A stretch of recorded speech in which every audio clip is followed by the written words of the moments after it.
Evacuation. Titan alert. Get out of the building now. This is not a drill.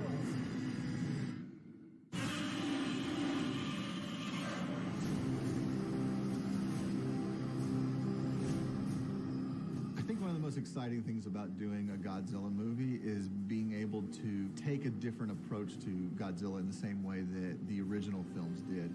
The legendary approach has always been sort of that Godzilla is a good guy. You know, he's misunderstood, but he's a good guy. He sort of is this benevolent protector of the Earth. And we're kind of flipping the world around and saying now a world where Godzilla has seemingly turned his back on humanity and is acting recklessly. The massive Titan, once thought to be a hero to humanity, made landfall in Pensacola, Florida.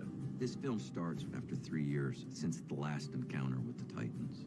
And Godzilla is on the rampage again. Why, we don't know. There's a reoccurring motif in this movie of Godzilla sort of being equatable to Jaws. So even at the beginning of the film, you know, we wanted to treat it more like Jaws approaching the shores.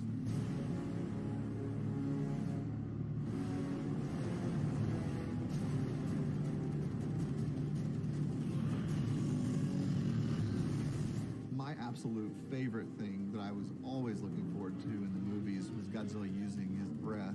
I just thought that was the coolest thing every time you got to see it. And so I ended up pushing that a lot in this movie. I believe Godzilla's most recent attacks haven't just been random. I'm of the same opinion. Brian Tyree Henry plays a really fun character in the film named Bernie Hayes, who's a bit of a conspiracy theorist. For 5 years, I embedded myself inside this company trying to figure out what their game was. And then, boom, Godzilla shows up. He's a champion for mankind, you know. There's something, his heart is so big. Bernie is kind of this crazy... That's about it, he's just crazy. All right, Matt, down the rabbit hole. The trio of Madison, Josh, and Bernie, they're all very distinct personalities, but there's a dynamic between them and a rapport that's been great to watch. They're an amazing team. They work really well together. They complement each other so well. You know, you have the realist, which is Josh. I mean, he's very practical, logical. You need one of those in your group, otherwise you're gonna die. Are you sure we can trust this guy? Yeah, why? Well, mainly because he says crazy shit all the time and carries a bottle of whiskey from his dead wife like a gun. And then you have the full go-getter. I am the go-getter. I will throw myself into, you know, if they're scared to go in first, I'll go. I think it's romantic. And Bernie is the knowledge of the group. You know, he really holds a lot of information. He's a conspiracy theorist, so he is extremely intelligent.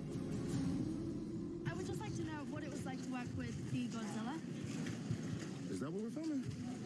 Because you told me that this was a rom-com. It's not a rom-com. I never said that. That's what she said. All three of those actors are just hilarious, and they have such great chemistry together, and they're just unbelievably funny. Like when the camera's rolling, when it's not rolling, it's kind of never ending with those guys. Hey, Oakley.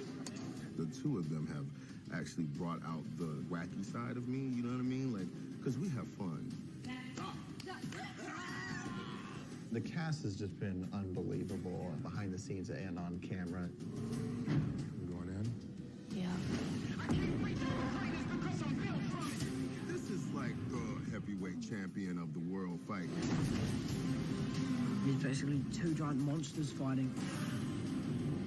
Kong has the strength, but you know, Godzilla can, like, you know, fire stuff out of him.